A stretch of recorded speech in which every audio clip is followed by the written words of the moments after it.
You are listening to a special edition podcast. In this episode, Dinosaur George will be answering questions submitted by the listeners.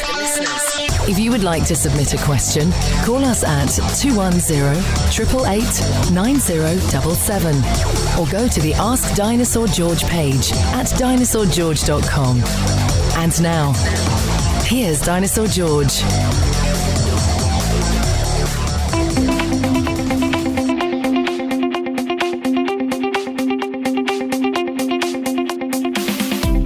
Well, hello there, everybody. It is so good to be back in the studio recording.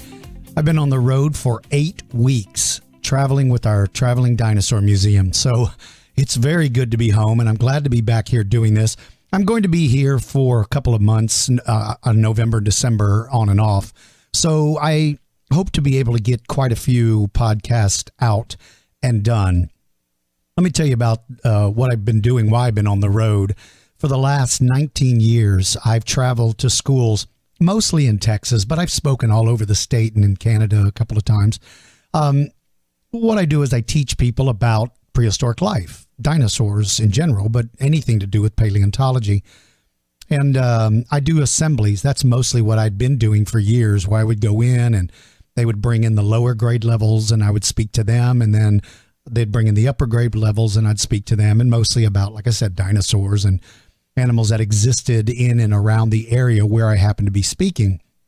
But in my travels, I discovered that there were so many kids who just never get the opportunity to go to a natural history museum. You know, a lot of times there's local museums that are usually small and they have limited space and obviously limited funds.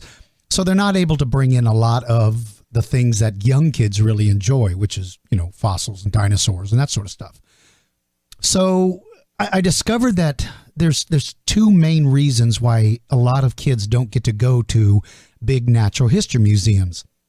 It's either geographic. Living in Texas, this is a very large state, and you could drive 15 hours and not even get out of the state. So geographically, some kids live so far away from a major city and a major museum, they don't just get to go. The other is economics. If your parents are struggling to put food on the table and keep a roof over your head, unfortunately, a museum falls way down on the list of the things that they could do. Even if they wanted to, it's not something they can do. Well, they relied on schools to be able to fill that gap and take them to natural history museums. But with budget cuts and that sort of stuff, it's just too expensive. And quite frankly, the risks are too much to be able to take all of those students off campus. So I developed this concept of a traveling museum where we would go into these schools. This exhibit is enormous. I mean, it will fill a 6,000 square foot room. It is a huge exhibit. And I try to keep it as affordable as possible so that the kids that I'm wanting to reach can be reached. And so because of that, it's taken off in popularity. And we literally are nonstop. Like I said, 8 weeks of staying in hotels wears on you after a while. But when you see the expression on the kids' faces, when they see these things for the first times and the screams and the excitement, it makes every minute of it worthwhile. So that's where I've been, and that's what I've been doing. This is a special edition broadcast. I'm not going to have any guests for this particular one. I am only going to answer the questions that many of you have submitted, and that's the focus of this. So we'll kick back and get started. Before we go, I got to do a little bit of business, and that is that the holiday season is coming up. And obviously, if you are a dinosaur lover, I've got some great news for you. Our website is running a special right now. It's 25% off of everything in stock in our online catalog. The catalog is at store.dinosaurgeorge.com. That's, of course, www.store.dinosaurgeorge.com. When you enter your order, now it has to be orders over $50 to be eligible for the 25% discount. But when you go in and you fill out the order form, you go through all that process, you'll ultimately get to a page where it's asking you to put in a coupon code. The code is the word dinosaur. DINOSAUR. That's it. Just dinosaur. That's the code. Now, I capitalized the letter D but I don't even know if you have to do that. But whatever the case, I would do it. Capital Dinosaur, just the D is capitalized. This is only on in-stock items only, unfortunately, but I can tell you we're about 98% in stock on anything to do with prehistoric life. Now, with the modern animals, because we also sell replicas of modern animals, I don't keep any of those in stock. And so none of those, unfortunately, would be eligible for it. But if you like prehistoric life, you'll love it. This offer expires December 18th, 2016. That's December 18th of this year. The discount is taking place now. It's effective the minute you hear this podcast. So anyway, if you're interested in adding something to a collection or starting a collection, this will be a great time to do it because it's 25% off.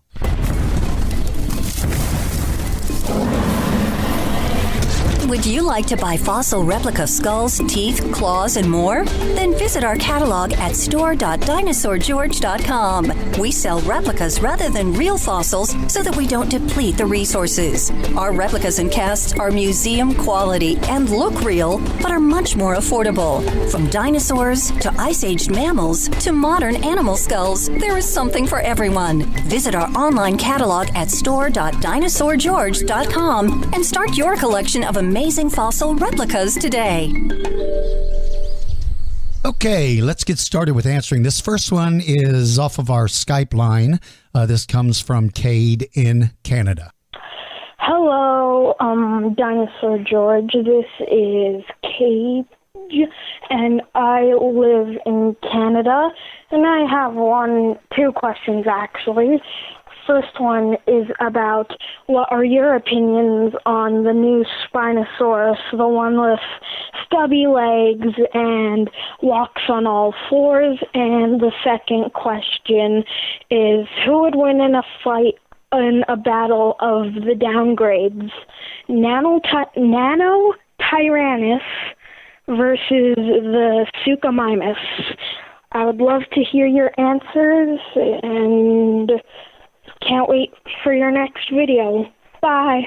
Well, greetings to you, my young friend from Canada. I hope everything is going well up there with you guys in your beautiful country. You know, the revised look of Spinosaurus I found fascinating, but when you think about all the evidence of these animals being pescivores, that is, eating fish, now they probably ate anything aquatic and certainly were big enough to eat anything that they could catch on land as well, but it would certainly make sense, wouldn't it, that an animal that is presumed to be an animal that spends its time in the water would want its mass much closer to the water so that it's not leaning forward on two legs all day because you think it'd get worn out. Whereas if he can distribute his weight over four legs, well, then, of course, that makes a lot more sense. So in my opinion, I think it makes all the sense in the world that that's the stance that it would take. Unfortunately, I'm not close enough to the evidence to have any idea whether or not that is the legitimate way it stood. I have not heard from a lot of the paleontologists who I follow and listen to and pay attention to. I've not heard anybody challenge that, not that I'm aware of. So my guess would be that may be, in fact, the correct posture of that animal. Your question about Nanotyrannus and Suchomimus. Nanotyrannus, coming from the Tyrannosaur family, would have such an advantage over something like Suchomimus. Now, Suchomimus has that long crocodilian nose, that spinosaurid look. And in my opinion, that animal is not a heavyweight fighter. I think he's more of a middleweight fighter who relies on speed and quickness to be able to catch his food, which is most likely fish as well, just like his cousin Spinosaurus. So I don't think the animal is equipped or designed to be able to take on something as massive. And Nanotyrannus is not a small dinosaur by any stretch. He's not giant, but he's a pretty powerful animal. So my guess would be that the bite force of a Nanotyrannus would probably exceed that of Suchomimus, and if he ever got his teeth in him, that would be the end of it. All right, now let's jump into my computer and let's take a look at questions coming in from you guys through my Ask Dinosaur George page. And by the way, if you want to submit a question, you can go to Ask Dinosaur George on my website. That is dinosaurgeorge.com, and then click on the Ask Dinosaur George page. Okay, this first question comes from Julie from Weatherford, Texas. Hi, Dinosaur George. Do you have a favorite aquatic reptile? Ooh, yes. Plesiosaur is my personal favorite. I am constantly fascinated by the large reptiles that populated the western interior seaway during the Cretaceous period, especially here in Texas.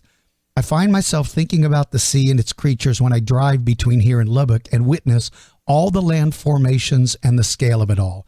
I'd love to hear an episode about creatures of the western interior seaway someday. Hey, listen, Julie, that is a coincidence because I was very fortunate that I got to interview paleontologist Mike Everhart, who is in my opinion, the foremost authority and most knowledgeable person I've ever had about sea creatures in the western interior seaway. Now, also, and that was on podcast number 1. I think that was number 1, 101. On podcast number 102, I believe it was 102, I had paleontologist Mike Trebold. And Mike Trebold is another absolute, incredibly knowledgeable person about the life in the western interior seaway.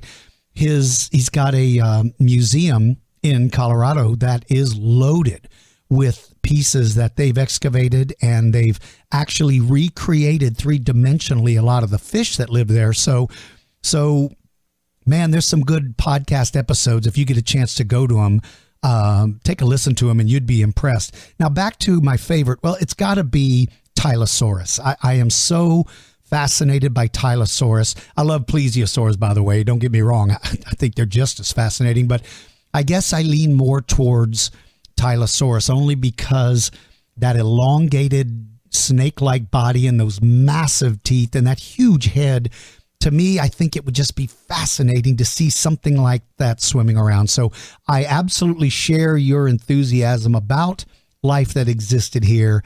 And you're right, when you're driving between Weatherford and Lubbock, you are literally traveling through time. Along the road, I mean, it's hard to think at one time you were under a mile of ocean or whatever the depth may have been, maybe not a mile, but you were definitely under the water at one time. And so history is completely surrounding you. So thank you, Julie. It's nice to hear from you. All right, let's jump to this one. This is Dalton from Duncan, Oklahoma. Hey, I enjoy your show. Thank you, Dalton. That's nice. I'm curious what your thoughts are on dinosaurs with man. Even the Bible talks about behemoth, and it's clearly a sauropod. Can anything else? It can't be anything else. Well, Dalton, you know, I appreciate your opinion. And one of the things you will find with me is I am incredibly respectful. And all that I ask from my friends is that they are be as respectful to others as you want people to be respectful to you. So for myself, Dalton, I've never seen any evidence that would suggest that humans and dinosaurs live together. I've seen the exact opposite, which the evidence that I've seen, and I've spent my entire adult life and most of my younger life studying everything I could. And I look at things with a very open mind. I don't close my mind off to things that I don't understand or agree with. But I will tell you that based on everything that I've seen, I've never seen any evidence to suggest that humans and dinosaurs live together. But again, my friend, I appreciate you taking the time to write to me. And I suggest you just keep focusing on history and what you think. And maybe one day we'll either agree on the same thing, or maybe one day we may discover that I'm completely wrong. And that rarely happens. That's a joke. All right. Thank you, Dalton. Good talking to you, buddy. Okay, let's jump. This is Jeffrey from Acton, Massachusetts. Hey, Dinosaur George. How might Parasaurolophus fight off a tyrannosaur? I feel it could use tail slaps or kicks. I may be biased as Parasaurolophus is my favorite dinosaur, but I know that the vast majority of extant plant eaters are dangerous prey. So would this be the case for extant plant eaters are dangerous to prey? I'm sorry. So would this be the case for extinct plant eaters? So basically, since I flubbed up your question so bad, Jeffrey, basically Jeffrey's saying, look, Animals today that are preyed upon are very successful at defending themselves in many cases. So would Parasaurolophus be the same? Absolutely, Jeffrey. Animals cannot survive if they're sitting ducks. If they're so easy to be picked off, then what happens is the carnivores don't just focus on the sick, the weak, the old, and the young. They can focus on anything. The way nature works is that when an animal is sick or weak or old or young, those are the focal points for predators to look for. Those are the things the predators want to wipe out because they cannot fight back as well. The benefit to the herd is that you're getting rid of the sick, the weak, not the young. That's bad for the group, but that happens.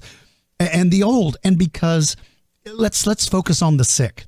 If you are an animal with a disease and you're amongst hundreds or thousands or tens of thousands of your relatives, the chances of you spreading that illness are pretty dramatic. And therefore you are very detrimental to the group. A carnivore, when it comes rushing into attack and scatters the group, they're scattering the group trying to point out the ones that don't look right, the ones that are running with a limp, those that are not moving quick, and that's who they focus. Well, Parasaurolophus has to be able, if you're a healthy Parasaurolophus, you have to be able to defend yourself against that attack. And so if you are trapped or if you're ambushed, you have to be able to protect yourself. And I believe they did have that ability. And that tail is incredibly large, so I think it would make a very effective weapon. Probably more so than kicking. The reason why is because if you can slap with your tail, that means your tail is pointing towards the enemy, and that means you're heading the other way in short order. You don't have to turn and run. It's a great way to get away after knocking them loopy. But if you kick something, you can't, if you kick backwards, you have to be standing still to be able to support your weight. You can't kick while you're running.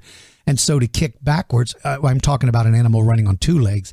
If you kick backwards, you're going to wipe out and hit the ground. And if you kick forward, that means you're facing your enemy. And either one of those is not a good choice. So I believe the tail would have been the weapon. Jeffrey, thank you for taking the time to write to me. And I hope all is well in beautiful Massachusetts. All right, let's jump here. This is Charlie from Telford, England. Hey, DG, hope all is well with you and your work. Keep doing what you're doing, dude. Well, thank you, Charlie. That's very kind of you. All is well with my work, and I'm glad you took some time to write to me. I have two questions for you today. Question number one, what would you call baby dinosaurs? Wow. And question number two, how would you refer to being in a large group of dinosaurs? Thank you for taking time to answer my question, and I hope you have a great day. Thank you, Charlie. That's very kind of you, and I hope you and your family and all of your friends are having a great day as well. Okay, so what do you call a baby dinosaur? Good question. Since theropods have an immediate relationship with birds, you would call baby theropods chicks. But what would you call a baby triceratops? It comes out of an egg, but you wouldn't call it a chick, would you? I don't know. I don't know what you call baby dinosaurs. Chicks would be the one I would absolutely feel comfortable with talking about theropods, but with the herbivores, I do not know what the proper term would be. Hatchlings? Hatchlings maybe is what you'd call the newborns, but wow, I don't know. That's a good question. As far as a group, it depends. If you are carnivores, your group is called a pack or a flock. If you're an herbivore, you would be referred to as a herd. So I would not apply flock to strictly herbivores. I don't think I would do that. I would apply that to carnivores and omnivores. But so I would say if you have meat in your diet, you are a flock or a pack. If you have nothing but plants in your diet, I believe you would be referred to as a herd. All right. Thank you, Charlie. Good to hear from you, buddy. All right, let's jump on. This is, let's see. Nope. I just did that one. Here's one from someone named Alexander from Singapore. Hey, DG, I really love Jurassic Fight Club and how the dinosaurs looked. I just wanted to know if those are the accurate colors of the dinosaurs or patterns. If not, do we have the technology to find that out? This has always puzzled me. Hope one of the dinosaur mega knowers can answer this. What a great description, Alex. Mega knower. That's really cool. Hey, thank you, first of all, for the kind words about Jurassic Fight Club. I got to tell you, I had more fun doing that show than anything. I enjoyed it immensely. Okay, as for the colors, do we know for certain what color dinosaurs could be? Well, guess what? If you go to my podcast page, that's podcast. What is my podcast address? How crazy is that? It's dinosaurgeorgepodcast.com. One word, dinosaurgeorgepodcast.com. I can't believe I don't even know my own podcast address. If you look on a podcast number 105.2, I know that's weird, but that was a continuation of an interview that I did in podcast 105 about this incredible specimen of Psittacosaurus. Well, in 105.2, we talk about new technology that now gives paleontologists an understanding of the color of at least one particular dinosaur. There is more and more evidence emerging that's giving paleontologists an understanding of the color of dinosaurs. Now, as for those that were depicted in my show, no, not at all. Those colors were simply randomly chosen based on modern animals as a way to depict them. But we have no way of knowing for certain what color any of the dinosaurs in my show were. That was just simply a guess. Thank you, Alexander, and hope everything is well in beautiful Singapore. Okay, let's go. This is Jonathan from Anthem, Arizona. I think it's Anthem. Maybe it's Anthem, Arizona. That's what it is. It's Anthem, Arizona. Hello, Mr. George. I am a student video game designer, and I've played my fair share of video games with dinosaurs in them. While I've seen plenty of Deinonychus, Velociraptor, Tyrannosaurus, etc., I would have liked to see other prehistoric creatures that you can interact with, like Postosuchus or Gorgonopians. With that being said, what would you like to see more of in a video game or in a broader perspective, entertainment media? Well, Jonathan, what a finely written question. And I'm really excited about your involvement in being a video game designer. That's really cool. I'm right there with you, buddy. I think that oftentimes video games only focus on the same characters over and over. They just give them a different look. But there are so many fascinating animals that I think it would be incredibly cool to be a part of. Think about Titanoboa. How cool would it be if you got to be a Titanoboa and, we're figuring out ways to attack prey? Do you attack from the water? Do you lay on the ground and wait? Do you try to elevate yourself up into a massive tree? Those kind of things I find fascinating. What about the short-faced bear? How cool would it be to be a giant bear? What about being one of those giant rhinoceros-looking dudes like, not Parasaurolophus or Belucotherium, not the giant guys, but I'm talking about like Coelodonta and Ebolatherium and all of those guys. I mean, how cool would it be to those? And then finally, what about being a pterosaur? I mean, how great would it be to be a pterosaur, to be cruising around and, oh man, that would be like heaven. It'd be like flying a jet fighter with a beak. So anyway, great question, Jonathan. Maybe one day we will all be playing games that you've designed, and your choices for Postosuchus and Gorgonopians would be great ones. So I look forward to that. You keep us in mind when you release your first game, and we'll be there right there to play it. Okay, Scott from Aptos, California. Hey, Dinosaur George, I am a 14-year-old who is interested in dinosaurs. Well, Scott, I happen to know somebody that was just like you several years ago. I recently saw your YouTube channel and loved it, so I'm a new fan of yours. Well, cool. Thank you, buddy. I'm glad you did. I have a two-part question for you. Is the Minden monster a real dinosaur? And if so, do you think it was as large as it is said to be? I was also wondering if there's any other large unnamed theropods that not many people know about. Thanks for reading this, GG. Your YouTube channel is my new favorite. Thanks, Scott. Scott, thank you, buddy. That's very kind of you. Okay, the Minden monster. I emailed an individual who recently released a paper about more of that animal, but never heard back. And I had hoped to be able to get him on the show to tell us about it.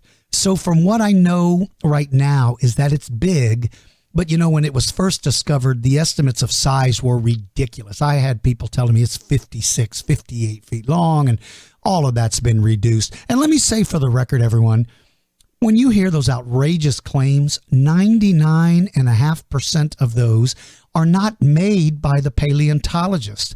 Those are enhanced by the media who wants a more exciting story. These paleontologists, I speak to them all the time.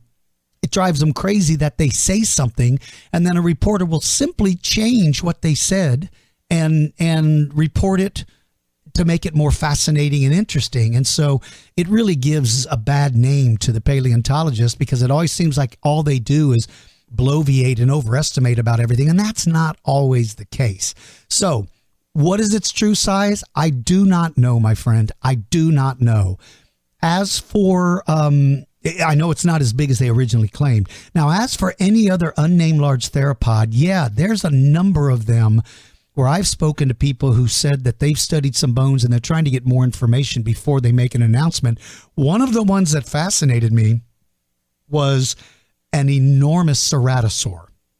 From what I can tell, and that was collected on private land and it's in the possession of a private individual. And so unfortunately, paleontologists don't want to deal with those because they don't want to encourage more people to do what this guy did, which is excavate his own dinosaur. But the bones are very Ceratosaurian-like, and if you can use Ceratosaurus as the basis for this animal for size, this thing is huge. And I'm talking about Tyrannosaurus huge, Giganotosaurus huge, that kind of huge.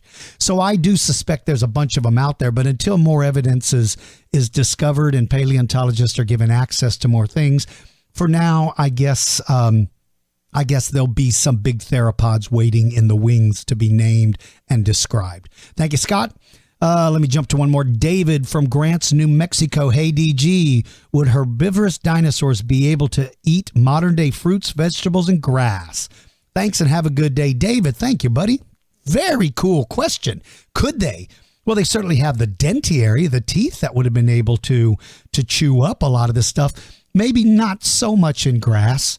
There were grasses towards the end of the Cretaceous. There was grass, but I don't think their teeth are as well suited for chewing up the grasses. Well, I don't know.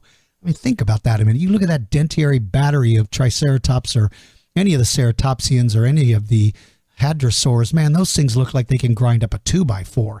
My guess would be eating them would not be any issue at all. Digesting them may be something totally different. I guess if their guts had the ability to evolve more forms of bacteria to help break that fibrous plant material down, they would do fine. So yeah, I think they could eat it. I just don't know if they would get a lot out of it. All right, I'm going to take a breather real quick, play a commercial, and then I will be back in just a moment.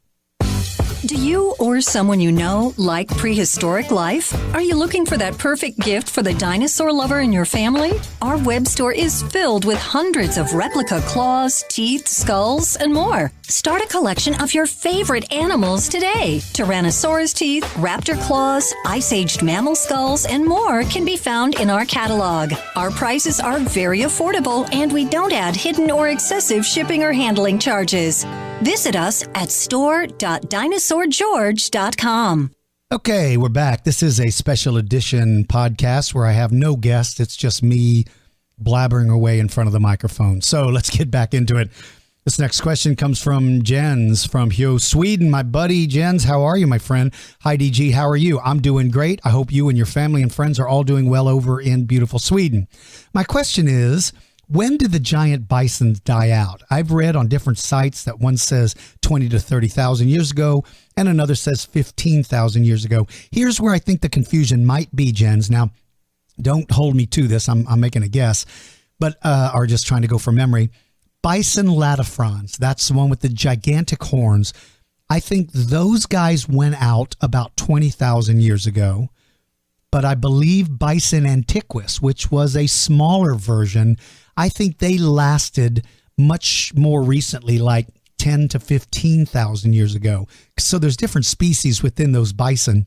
I'm thinking Bison latifrons, the big guy, went out earlier, and I believe Bison antiquus made it up to about 10,000 years ago, and then that's when bison takes over, I think, and that becomes the modern bison. Jen's, good to hear from you, buddy, and I hope you're doing well. Let's jump to the next one. This is Jordan from San Luis Obispo, California. Hey, Mr. Blasting, I am a massive fan. Well, Mr. Jordan, thank you, buddy. Do not worry about calling me Mr. I appreciate your manners very much, but don't worry about calling me Mr. Call me George, DG, whatever you want to call me. I am a massive fan, and I have one question. I can't find, I have a question for a question I can't find. What modern relations are there to sauropods? Thank you for reading my question, and I hope your day is going well. It is going well, Jordan, because I'm home, and that's always a good thing. What modern animal is related to sauropods? Nothing. Right? Nothing. I mean, birds, crocodiles, reptiles, they have a relationship, but that's so far back in time that there is nothing alive today that I would feel comfortable saying is a modern relation to sauropods. Now, certainly, there is animals who fill the same niche as sauropods, which would be the elephants and the giraffes, but they have no relationship. So I don't believe sauropods would have any modern counterpart or any modern relation to themselves, not counterpart, modern relation to them. That is my guess. If there is something out there that I'm overlooking, certainly somebody, post something on this podcast page or send an email or let me know. But for me, I cannot think of a single one. All right. Alex from Toronto, Ontario, Canada. Do you think paleontologists will find a carnivorous dinosaur that is bigger than Spinosaurus? Wow, Alex, I can't imagine that there would be a dinosaur, a predator bigger or longer than Spinosaurus. I don't think you'll find one longer, and I don't think we'll find them any heavier than Tyrannosaurus or Giganotosaurus or Mappasaurus. There are limits. At some point, you cannot be that big.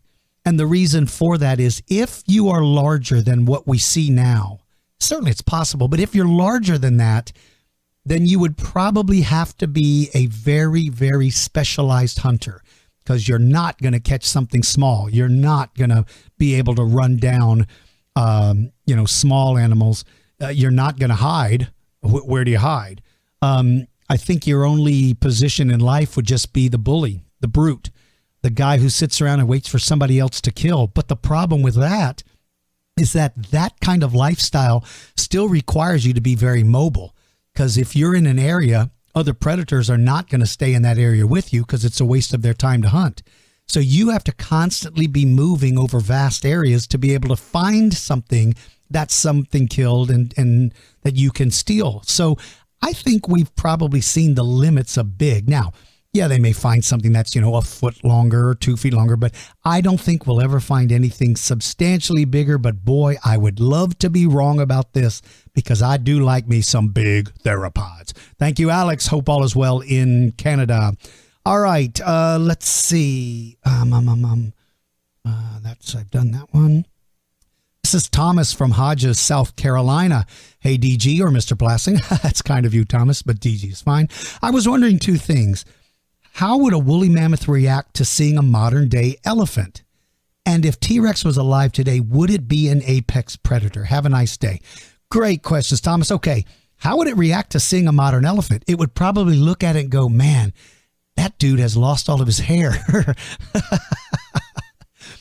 The way a lot of people look at me, they're like, dude, what happened to your hair, man? I'm like, hey, look, I'm just a more advanced. Yeah, that's it. People with hair are like woolly mammoths, and people that have lost their hair is a more advanced animal. OMG, it just dawned on me. All of you people with the nice heads of hair, you're like woolly mammoths. You're just archaic. See if I cut all that out when I go to editing. I bet they would immediately recognize them as being elephant-like. And, they would probably keep them at a distance because they look so dramatically different. But who knows, Sometimes I think we put too much emphasis on looks, and I don't know if the animal kingdom does. So I think they would certainly recognize them as being an elephant. As for your question about Tyrannosaurus Rex, if it were alive today, here's the problem. That animal could never be allowed to roam anywhere. It would have to be fenced in, and so it would be the apex predator of its environment. But my fear would be that environment would be manufactured, and man would still remain on top as the ultimate the ultimate apex predator. All right, let's jump to one more here. This is Magnus from Denmark. Hey, Magnus, good to hear from you. Was Sarcosuchus main food source fish, and did he use his long jaws to catch them? My guess is they were, Magnus. I think Sarcosuchus probably was a pescivore, an animal that mostly ate fish or exclusively ate fish. Those long crocodilian jaws would have been ideal for that. They probably ate other things like turtles and any other aquatic animal or any small animal foolish enough to get within range. But I do think that they did. All right, you guys, there are so many more. I've got, oh my gosh, I'm looking at, God, there's 50 of them that I haven't even read yet. Man, well, I'll try to get to these in other episodes. I hope you guys enjoyed this. It's nice to be back in touch with all of you. And certainly I look forward to bringing in some guests who can give us some really cool insight. I got some great guests lined up. I'm going to do a segment on young and upcoming paleontologists. I'm going to do a segment about people who actually go out there and dig, who are not degreed paleontologists, but are just people who love it. I plan on talking to some artists, and then, of course, I plan on talking to some of the world's leading paleontologists who can give us some insight into new discoveries and technology. Until next time, everybody, I hope you enjoyed that. Be kind to yourselves and your family and others. And when I say be kind to yourselves, what I mean is stop watching the media and letting it get to you. Treat yourself kind. If things bug you, turn them off. Take a break. But be happy, because life is too short. Be happy. Be kind to everybody around you. Until next time, it's been great talking to you. Take care. Thank you for listening to the Dinosaur George Show. Please follow us on our social media links and join our mailing list. If you're interested in having Dinosaur George speak at your event, please visit our website at dinosaurgeorge.com. Until next time, keep digging for clues about the past.